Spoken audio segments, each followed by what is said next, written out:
Hey Challenge Crew, so we're back. We're going to continue on in our tiers of nutrition for body change sequence.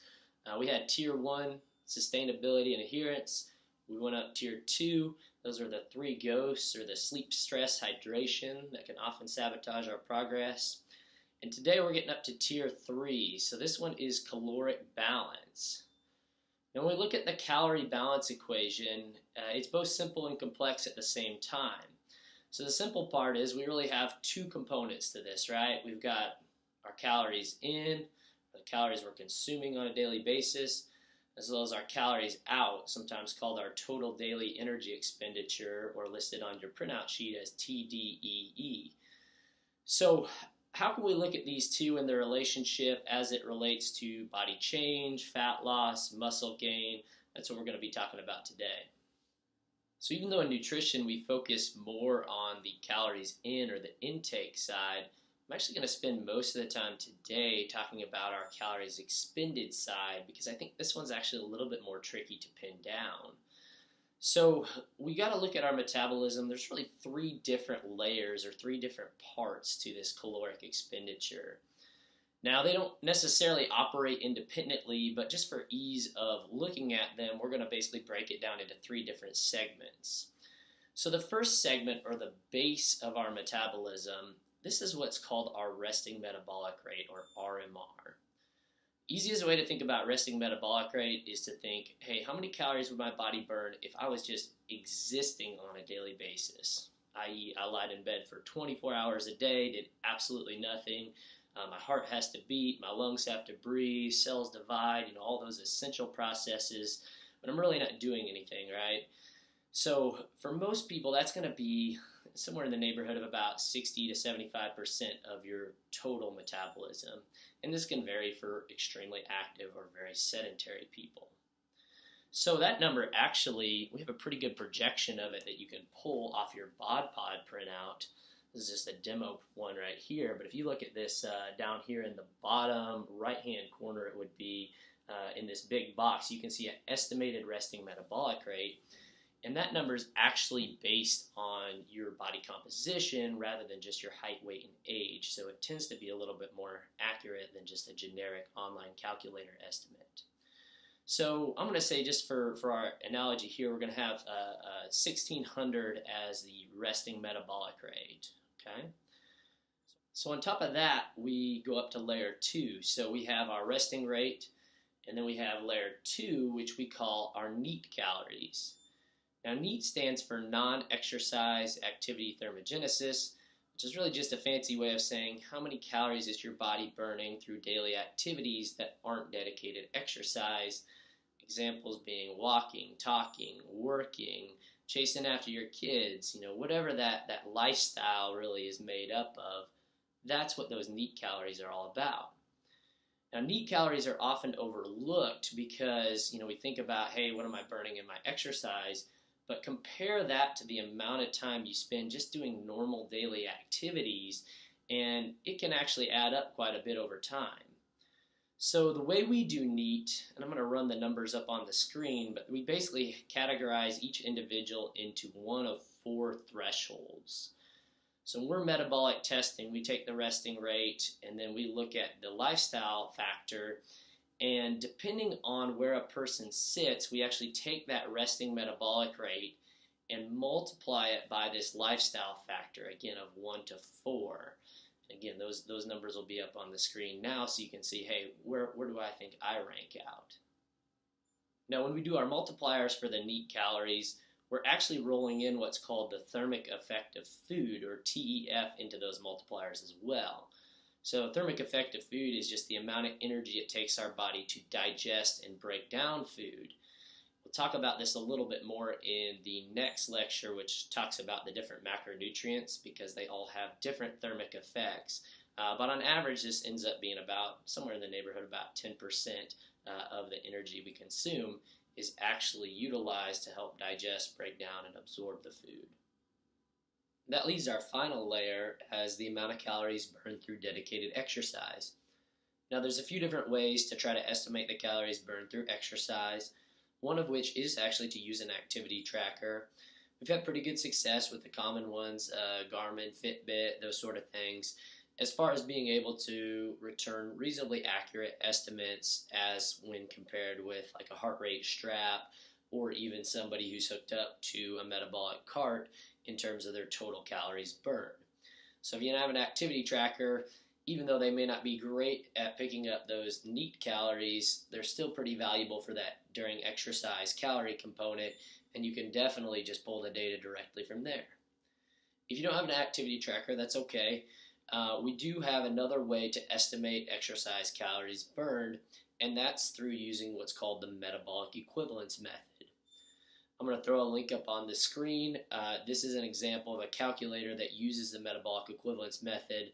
Really, it's just the factor of assigning a different MET level or a different intensity level to different types of activity, and then that's calculated using resting metabolic rate projection. So have at it, check out, see if you can calculate your activity for the week, and then just make sure to divide by 7 too, so you get your additional daily expenditure through of calories through exercise. I'm going to throw that up for an example right here, and we've completed this person's metabolism. They are looking at a TDEE, or total energy expenditure, of about 2,200 calories per day. Now that we've balanced one side of the energy equation, the calories expended, let's look just briefly at the input side, right? That's the one we have a lot more control over. So there's a couple different strategies when it comes to managing or controlling caloric input. And if you go back to the initial article, the one we sent out with the sustainability adherence tier, it talked about the different person types. So one of them is the numbers person's got to have that hard data. You want to know exactly where I'm at. That person's probably going to enjoy tracking their caloric intake. Now you can use a bunch of different apps. Most popular are going to be MyFitnessPal, MyMacros Plus. I think that's probably 95% of people that we see use one of those two. There's a couple other decent ones out there as well. Now, in terms of the input side, we got to figure out, hey, well, what's our goal? Is our goal muscle gain? Is our goal fat loss? Is our goal just simply recomposition, performance? And that'll determine a lot as far as how we fuel. So for the example I use, it's a 2,200 calorie expenditure. This person's goal is fat loss. So we know in order to accommodate their exercise demands and not really want to drop performance too low, we want to make sure that we are for sure consuming more than the resting metabolic rate for that person, which is 1,600 calories. So we got to be above 1,600 and under 2,200 to create a caloric deficit for fat loss. So if this person were to track, he or she may choose a number like 1,900 calories as a good starting point, where that would create just a small deficit for fat loss, but allow them to keep their lean muscle and their performance high. So let's say you're not that numbers person, and maybe counting calories feels a little bit burdensome. Maybe it doesn't fit in your lifestyle, or maybe it's even a situation where you feel a little bit obsessive over food, or even a little bit anxious when you're tracking calories, and that's completely okay. It's not necessary to track your calories to address this third tier of calorie balance. So how do we do it otherwise, right? Well, first I want to point out that the other strategies aren't necessarily a step down from calorie counting.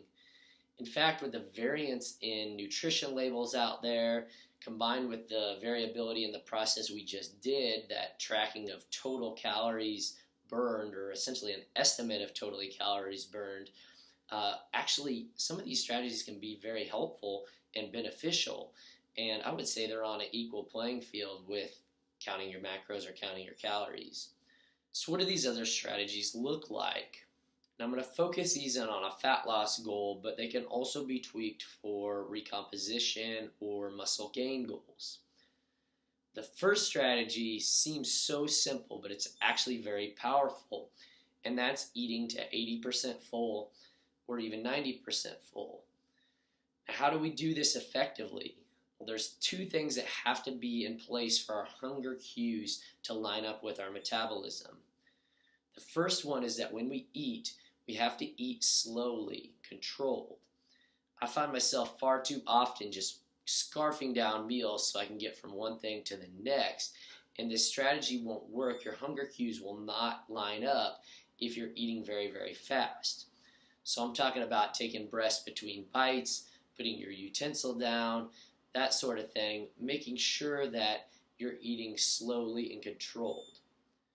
The second thing here is you want to generally trend towards less processed foods, more of your whole fresh foods, at least 80% or so of the time. That way you don't end up with a lot of heavily processed, calorie-dense foods that can trick your hunger receptors into thinking they haven't quite had their fill, when in actuality they've had a pretty dense supply of calories in very little volume. So if those two things line up, we can eat to 80%, eat to 90% full, and have that pretty closely line up with our metabolism, effectively creating a calorie balance. The other non-numbers strategy would be using something like the Precision Nutrition hand portion infographic, which I've actually linked up to on the screen here, to help balance your meals. So with the infographic, you would basically create your meals or each of your food intakes by looking at doing things like a palm of protein. Maybe you'd have a meal that had 1 palm of protein, a hand of cupped starches or grains or fruit, and then combine that with a fist-sized serving of vegetables. And this could look different from person to person, right? A bigger man might have 2 palms of protein. He may have 2 fists of vegetables, and he may have 2 thumbs of healthy fats if it was a lower carbohydrate meal. So there's a lot of ways to compose these meals. Once you get into a habit with that, you've actually got a very consistent approach to consuming calories. And it can be as simple as saying, hey, you know what?